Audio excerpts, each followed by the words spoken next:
Estamos con el diputado nacional mandato cumplido, Juan Carlos Junio. Juan Carlos, placer tenerte como cada miércoles.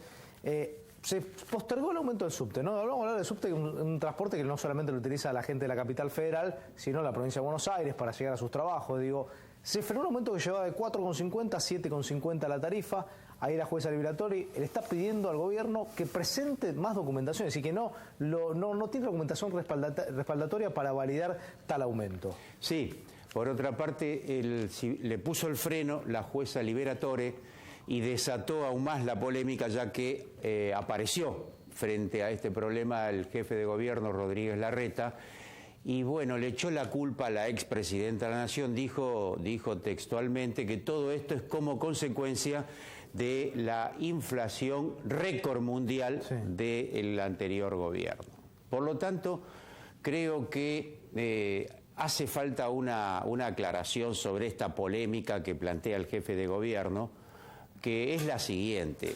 Creo que apela, en fin, a la desmemoria de los porteños y de los ciudadanos de la provincia de Buenos Aires que concurren a usar este servicio. El Instituto de Estadísticas y Censos de la Ciudad de Buenos Aires dio para la inflación del año pasado de nuestra ciudad el 23,5%. Sí.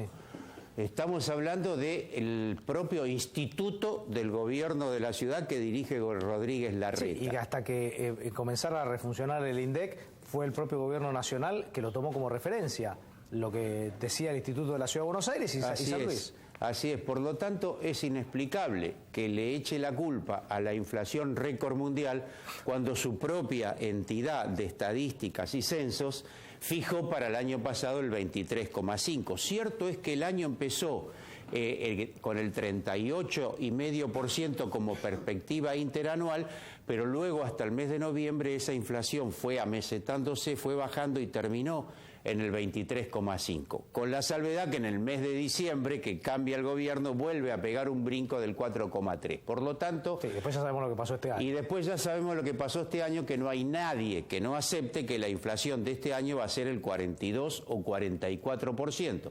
Entre ellos el ministro de Hacienda de la Nación, que ya reconoció que ese va a ser el guarismo. Por lo tanto, creo que declarar que la culpa la tiene el gobierno anterior, en fin, no es muy inconsistente. Y nosotros como ciudadanos de la Ciudad Autónoma de Buenos Aires, y yo diría como usuarios del servicio subte, yo soy usuario desde mi adolescencia y lo uso ahora 4 de los 5 días de la semana, creo que es bastante ofensiva las declaraciones del jefe de gobierno. De cualquier manera, vamos al meollo de la cuestión. La jueza efectivamente, como vos decías, frenó. Pero lo importante, creo yo, es que emerge a partir de los fundamentos del fallo una situación muy de fondo que estaba, yo diría, velada. La jueza dice que desde hace 6 años la auditoría de la ciudad, no solo el actual auditor, sino el anterior auditor, viene pidiendo la estructura de costos del servicio como... Bueno, perdón, recordemos que la medida cautelar surge por una presentación justamente del auditor. Exactamente. También hubo otras dos, pero básicamente las unifica y da lugar a la del auditor. Entonces lo que dice la jueza es que hace 6 años que se le está pidiendo desde la auditoría la estructura de costos y viene la callada por respuesta, como suele decirse. E incluso le hace un reproche muy profundo al gobierno de la ciudad, la jueza, porque dice que como autoridad de aplicación no está cumpliendo con su deber de informar adecuadamente no solo a la auditoría sino a los ciudadanos. Y allí entonces... aparece la cuestión de fondo, que es la estructura de costos que la jueza reclama y dice que la actual tiene falencias. Lisa y llanamente tiene falencias, dice falencias quiere decir que está mal hecha. Sí, porque además uno de los datos que es clave, digamos, y que lo que explican es que nadie sabe cuánto gana Metrovías. Exactamente, y todo está ligado, no quiero decir aquello de que todo tiene que ver con todo, pero no hay claridad precisamente. Yo creo, y es de toda lógica, que no hay claridad porque no quieren que aparezca cuál es la verdadera rentabilidad, la verdadera ganancia que tiene la concesionaria. El problema es que la concesionaria busca la maximización de ganancia, como es una sociedad anónima capitalista. Lo grave es que el gobierno de la ciudad, elegido por los ciudadanos tienen que no unirse a los objetivos de la concesionaria, sino de los ciudadanos.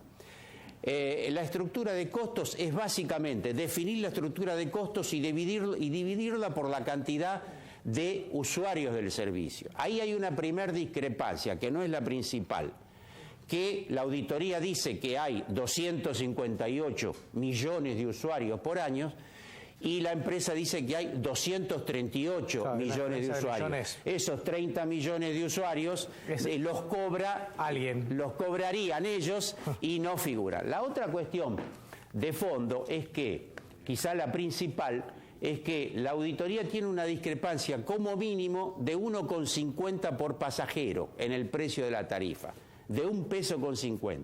Si consideramos que hay 1 millón de pasajeros por día, estamos hablando de una cifra fabulosa de 1 millón de pesos por día, 1,5 millones de pesos por día. 1,5 millones de pesos por día da 450 millones de pesos por año.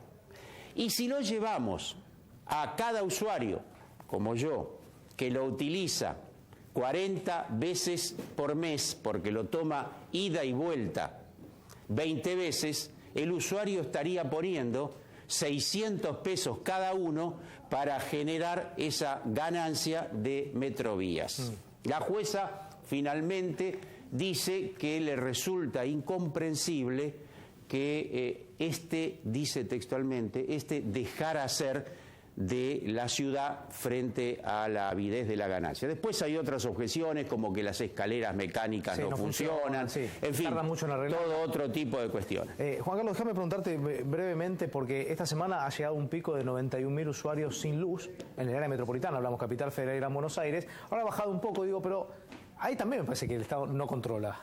No, efectivamente, estamos en pleno invierno. Imagínate lo que va a ser hay hogares electrodependientes. Sí, imagínate lo que va a ser en diciembre o enero, si ahora, en pleno invierno, estamos con 91.000 hogares, de los cuales 35 barrios de la ciudad de Buenos Aires estuvieron anoche sin luz, y una cantidad de barrios del Gran Buenos Aires. Sí, bueno, las explicaciones de las concesionarias y las explicaciones del gobierno de la ciudad siguen sin responder a una situación tan grave. Por eso comienzan a haber ya de vuelta cacerolazos en pleno invierno. Es muy preocupante, efectivamente. Estamos hablando de usuarios de la Capital Federal, de la Ciudad Autónoma y del Gran Buenos Aires.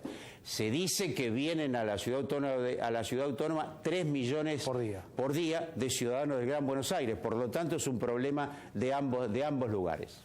Juan Carlos, gracias. No, gracias a vos.